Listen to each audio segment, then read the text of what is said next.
Hello, thank you for having me here. My name is Solip Park.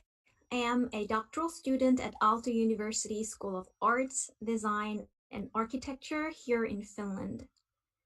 Today, I would like to give you a presentation about my master thesis, which I defended back in December of 2019. It is my great honor to have to able to talk to you about the topic that I'm very excited about. So let's get into it.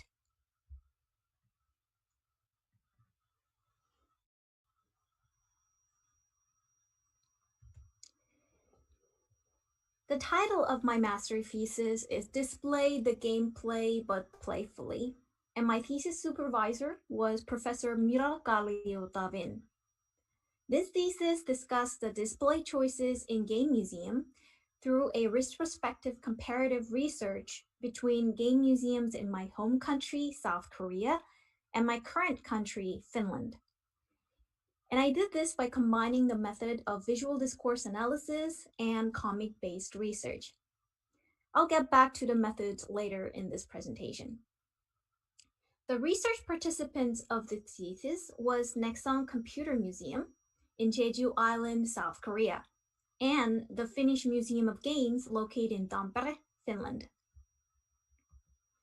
Two of these institutions both have fairly short history, with Nexon Computer Museum established in 2013, while Finnish Museum of Games opened in 2017. Nexon Computer Museum had approximately 6,000 artifacts preserved, with 2,000 of which displayed at the time of this research, with their own dedicated 4-floor high permanent museum building. It is a privately funded by South Korean video game company Nexon. The Finnish Museum of Games have roughly 100 artifacts displayed in their exhibition area at the time of this research. It is publicly funded by the city of Tampere and located in Vapurikki, the Tampere city's museum center. It is also worth to mention that I was also one of the founding members of Nexon Computer Museum, worked at their IT preservation department from 2012 until 2015, right before I came to Finland. I'm also passionate of being an amateur comic artist, and I have been drawing comic art since I was very young. And I just love drawing caricatures and comic diaries of peoples around me. I first visited the Finnish Museum of Games in 2017 and surprised how much the same artifacts are displayed differently with the game museum that I experienced in South Korea. There, I decided to go deeper into the story of how and why these two game museums tend to interpret the identical historical artifact in a different manner. Also, I wanted to implement comic making as part of the research tool to explore the thought process behind the curators and potential visitors. And here's the comic arts that I've been drawing as an amateur game comic artist. So, therefore, I have this idea that curious about how and why these two game museums are so different. And I wanted to explore how comics as a research tool can be effective to research potential game museums before they visit the museum site. Three primary research questions of my master thesis were: one, how do the Finnish Museum of Games and Nexon Computer Museum display games differently in the museum space? How do curators and potential museum visitors game memories relate to the choices of displayed objects and aesthetical expression in the Finnish Museums of Games and Nexon Computer Museum? And lastly, how can comics as a research tool can able to supplement the study of game museum and their potential visitors? Before I start, I also want to mention that what I mean by game museum curators and potential visitors of game museum. At the time of this master thesis, and still quite much similar until now, is that game museum curators are mostly the founding members of the game museum itself. They're the one who established the institutions, responsible for both the choices of permanent objects and aesthetics of the game museum. This patterns of curator equal founding member is quite common around game museums around the world, not just the case of Nexon Computer Museum and the Finnish Museum of Games. And what I mean by the potential visitor of game museums are as simple as to say the people who have not yet visited the game museums, aka the primary customer target, potential customer target for the game museums. As I mentioned earlier, I combined two different methods in this master thesis. One was visual discourse analysis of visuals and notes from the museum site. I concentrated on how things are being shown and being said through these visuals. On-site observation in the museum space, as well as photographs of every artifact displayed in these two museums were gathered and categorized. Dialogues with the museum curators were documented with notes and sketches, and by doing so, I was able to reconstruct the narrative of founding history of Game Museum, how the museum was established from the curator's perspective. Then the phase 2 used comic-based research using comic making process as an inductive data elicitation. The goal here was to illustrate the findings from the phase 1, but while doing so, discover new meanings. To give you a more clear idea about what comic-based research is, it is one of the subsidiary manifestation of the art-based research methodology.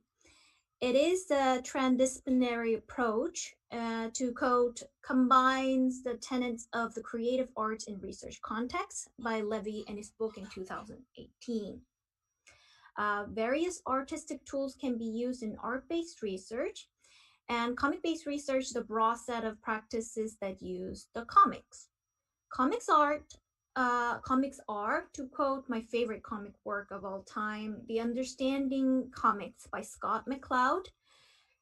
He said its comic is a juxtaposed pictorial and other images in deliberate sequence intended to convey information to produce an aesthetic response in the viewer. Comics-based research is still an exploratory research method, so there were only few literatures I was able to reference during the time of my thesis. And those were the doctoral defense of Nick Sausanis and his chapter in the Handbook of Art-Based Research edited by Levy. The way I implemented the comic making within this thesis is illustrated in the image on the right side. Hope you can see this because it seems quite small on the screen. I first refined, categorized, and illustrated the qualitative data that I gathered from game museums during the visual discourse analysis phase, and gradually moved towards data elicitations. So first, from the visual data collected from the museum, I categorized them in large chunks, and while sketching, drawing the comics, those categories were broken into smaller pieces, combined and linked. Gradually, while I was coming up with each comic scenes, cuts, fitting each text into text bubble, making composition, I was able to revisit and dive deeper into the data. So what did I discover? Let's first with the phase 1, the visual discourse analysis. After categorizing visuals and notes gathered from the game museum, I narrowed this down into 3 comparative dimensions. First, the dimension is about the display technique of game Pong. Surprisingly, well, not surprisingly that much, both Nexon Computer Museum and the Finnish Museum again had game Pong displayed in a very dedicated exhibition space separated from other artifacts. In the case in Korea, which you can see on the left, Pong is displayed in replicated form, surrounded by various American and Japanese arcade games. Here, the game is only available to play under the supervision of on-site staff, available only during designated time during the day. The curators of Nexon Computer Museum explained it to me that the game Pong has no direct connection with the local game history in South Korea. All the curators did not have childhood experience of playing the game Pong, because the game was never actually imported to Korea in 1980s. But it was considered as one of the most important artifacts for the museum collection, as the game was, this Pong, is portrayed in the Nexon Computer Museum as a monumental figure of commercial and industrial value of video games. Then we moved on to display a Pong in the Finnish Museum of Game on the right side. It is displayed in bright, cozy atmosphere surrounded by Christmas decorations. The original home Pong machine connected to a television welcomes the visitors, and they can play this game with original artifact without necessarily with the supervision of on-site staff. The curators here in Finland said to me that they chose Pong due to its relevancy with local Finnish game history. Pong was one of the first digital games that reached to regular household in Finland back in 1980s. So the curators of the Finnish Museum of Games described this exhibition as very Finnish, very local, describing how the surrounding decorations of Pong is authentically reconstructing their memories of Finnish household and gameplay back in 1980s. The second dimension was how these two museums choose the oldest as the origin of modern digital game. This is about which artifact that they chose as the first milestone of digital game history. Again, two museums showed significant difference in between this topic. The one in South Korea, again on the left, chose the Apple I computer from 1976 as the origin of modern games. This device is original and actually functional Apple I computer, and it is the most expensive artifact actually preserved in the Nexon Computer Museum. Again, like the case of game Pong, Nexon Computer Museum curators described that Apple I computer has never actually reached South Korea in 1970s, but it is again preserved and displayed as a monumental figure of commercial industrial value of digital games. The curators at Nexon Computer Museum also explained that the logic behind this choice of Apple I is to let others know that they're not just gaming museum. Their position of the Apple I computer offer a secure position away from public criticism towards video games. The curators in the Finnish Museum of Games took completely opposite approach and focused on emphasizing the locality and the national identity of Finnish games. This reflected in their choices of Lusfald till Avasaksa, the board game made in the late 19th century. The game was originally developed by the Finnish people, played by Finnish people, and portraying various geographical sites in Finland. Therefore, the curators there mentioned that this game is highly relevant with the Finnish game history. The proof that, to quote, games were always with us here in Finland. Finally, I explored how Nexon Computer Museum and the Finnish Museum of Games portrayed the timeline of video game console generation. As some of you may know, the timeline of video game console generation is widely known terms among console game enthusiasts and manufacturers. It is about categorizing video game consoles according to their hardware performances. In the case in Korea, again on the left side, this part is actually was the place that has the strongest emphasis on the domestic element. The entire wall was displaying video game consoles chronologically right to left, including game purpose IBM clone computers from Korea in the 1990s to 1990s, 1980s from 1990s.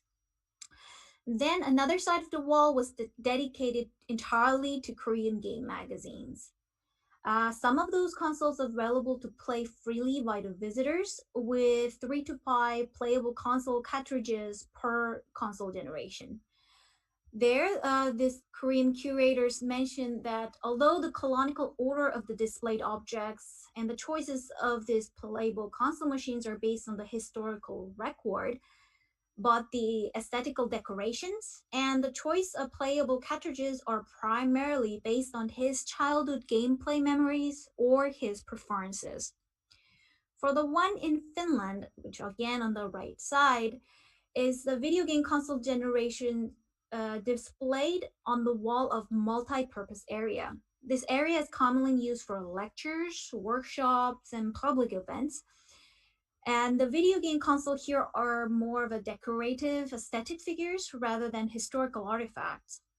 So the curators of the Finnish Museum of Game describe this console as relevant to world gaming history, but not necessarily relevant with the Finnish game history, pointing out that some of those consoles were actually not imported to Finland and never reached the Finnish gamers at the time of the release, therefore not the primarily interest of the museum.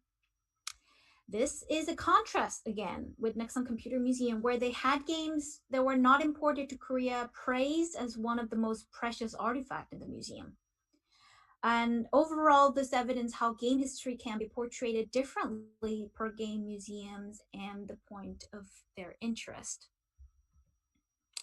So why are they so different? By diving deeper into the dialogue text within the museums and analyzing those, it reveals that domestic social political issues during the game museum's establishment does affect the museum's narrative.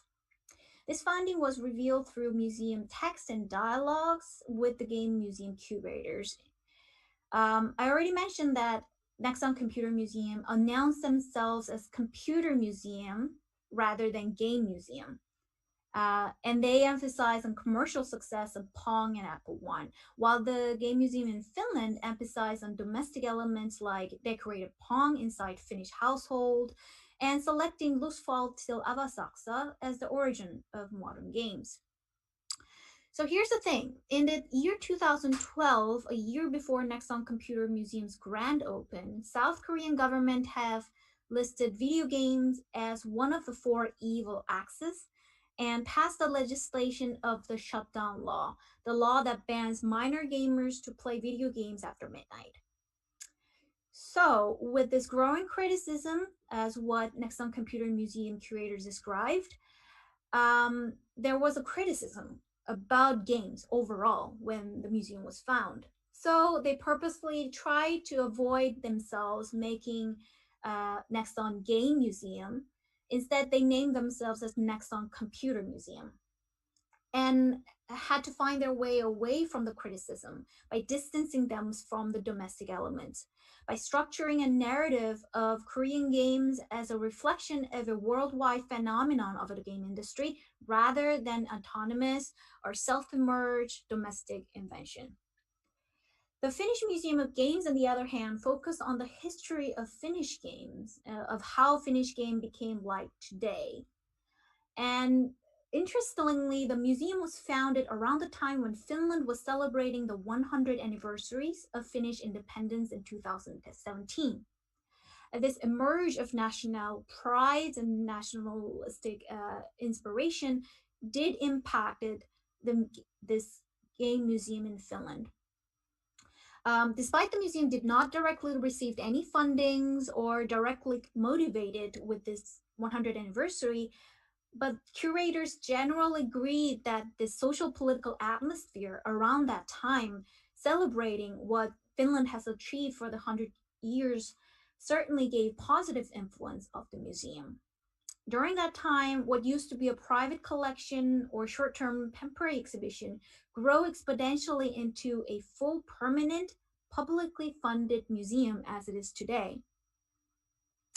What was also interesting was that the curator's personal gameplay experience and nostalgia does influence the choice of aesthetics.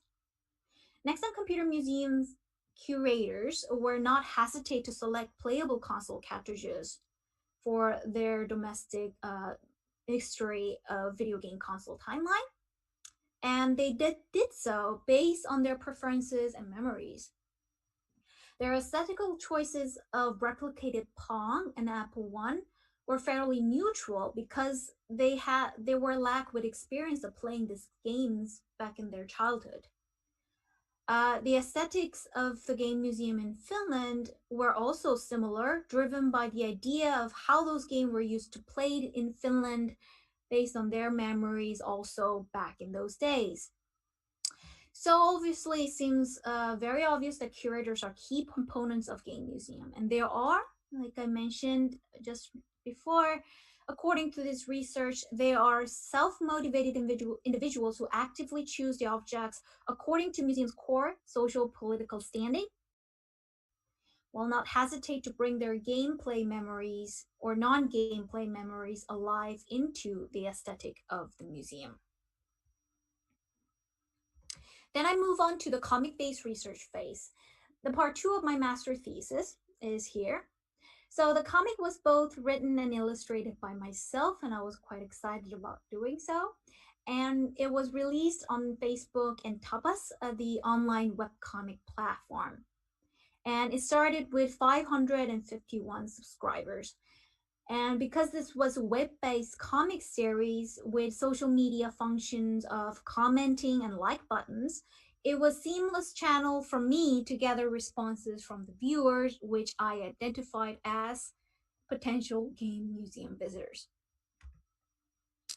So digital webcomic titled A Brief History of Digital Play, Season 3, were released from January until August of 2018 on a bi-weekly basis, and it had total of 12 episodes.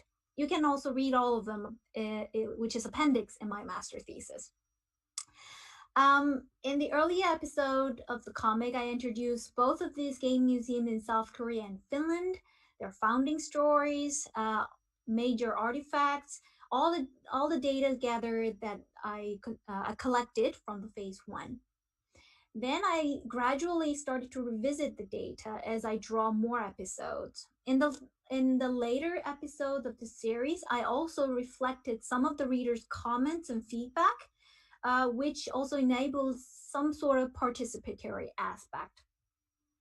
The viewers of this comic series were revealed as highly motivated individuals. Many sent comments about their own local game history, their personal gameplay memories, and nostalgia. One of the good example is the one in on the right side, when the viewer from Slovakia introduced me how the word game means in their language. Another example is a comment on the right down side there about how game speedrunners used to ruin his or days in childhood. As such, I've noticed many viewers perceive the game history in a way something connected with their own personal childhood memories instead of viewing it as a distant historical biographic information. So in the earlier phase in visual discourse analysis, I mentioned that game museum curators were revealed as self-motivated individuals who actively choose the objects according to museum's core social political standing, will not hesitate to bring their gameplay memories or non-gameplay memories into the aesthetics of the exhibition. This were also somewhat true for potential visitors as well. This data elicitations and analysis phase for the comic-based research show that potential visitors, the readers of this comic, will also tend to have certain expectations toward a game museum exhibition based on his or her gameplay memories during childhood. They had expectation just like game museum curators did. They wanted to have the game museums decorated, displayed, and exhibit games in their museum place that is associated of how they think and remembers the game. So conclusion. First, the game museums are inseparable with how games is perceived domestically, and this also involves social political contacts upon the game museum's foundation. And at the time of this research, both curators and visitors of game museums seems to be self-motivated with the topic of game history. They were actively associating the game history with their personal gameplay memories, And this may explain why so many artifacts in game museums, especially the ones that are directly associated with game museum curators' memories, are displayed interactively. It appears that expectations of both curators and visitors are alike. They want games to be displayed lively as they were from their memories, aka display the gameplay but playfully, just like how the game used to be and how they expect to be for now. And because of this, as for now, game museums in South Korea and Finland, at least, are appealing, definitely appealing to potential visitors' expectation. They are displaying the gameplay but playfully, matching their expectation. And this statement became, as you may notice, became the title of my master thesis, Display the Gameplay but Playfully. Additionally, I found comic making were effective ways to engage with potential visitors before they even visit the game museum itself, although there were certain restrictions due to anonymity of the data. I also personally found this comic making quite effective way for me to process the qualitative data. So I am planning to explore this method more throughout my doctoral study. So my master thesis ended with these open questions of, will game museum be able to continue to be playful? Will game hardware and software continue? Will they be able to continue to be playful, interactive? And most of all, would future generations, now enjoying completely new type of gaming platforms as compared to 1980s, would have the same nostalgia associated with a game displayed playfully in the game museums? How and would game museum be able to continue to iterate, revise, and update themselves based on this potential museum visitors' expectations? And after I defended my master thesis, this is the part that I actually didn't mention in my master thesis due to limited of time and I didn't have enough guts, maybe. There was one thoughts that kept bothering me. Game museum in South Korea and Finland obviously took two different strategies of how to portray games as good. They worked really hard, and I feel like they worked really hard trying to construct the message that games are good, and therefore games are not as bad as you might think of, especially for the case of Nexon Computer Museum, where they purposely had to dive their way in through away from the criticisms of games. And therefore, they're trying to send the message that the games are worthwhile to be preserved for. And myself, as a researcher on this master thesis, I also have to confess, I might not be completely free from this biased, objective manner. I mean, I might be also very biased game enthusiast, which I also think that games are worthwhile to be preserved of. So, how can we do this? Is game museum can be historical institutions that is subjective? Not sure, and I'm still not sure until now. However, Nicholas Newland, the curators of the Finnish Museum of Games, have recently defended his PhD, discussing exactly this notions and summarize it as game heritage. How games are ever changing culture and there must be perceived as heritage of surrounding stakeholders. And to quote, he said, game heritage is not a neutral transmission of information, but rather constructed through the active agency of stakeholders, such as institution curators, heritage communities, and games makers. I found this statement also a remarkable summary of a tentative conclusion of my master thesis and how I view my master thesis now after several years passed. So what's next? Since this is this master thesis, I've now recently started my doctoral study at Aalto University in Finland and begun my journey for a qualitative longitudinal study of immigrants, game creators.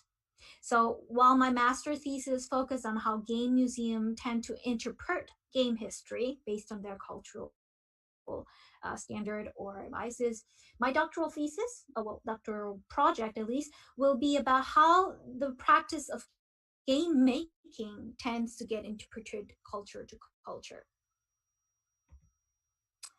So that's it. Before I end, I send great thanks to curators of Nexon Computer Museum and the Finnish Museum of Games, as I wouldn't be able to come this far without their help, dedication, and support. Big thanks to those supporters. And thank you very much for listening to my presentation today. And of course, if you have any questions, feel free to send me emails. And if you're interested in my potential doctoral project, then also ping me. Thank you very much for sharing your time, and thank you. Have a nice weekend.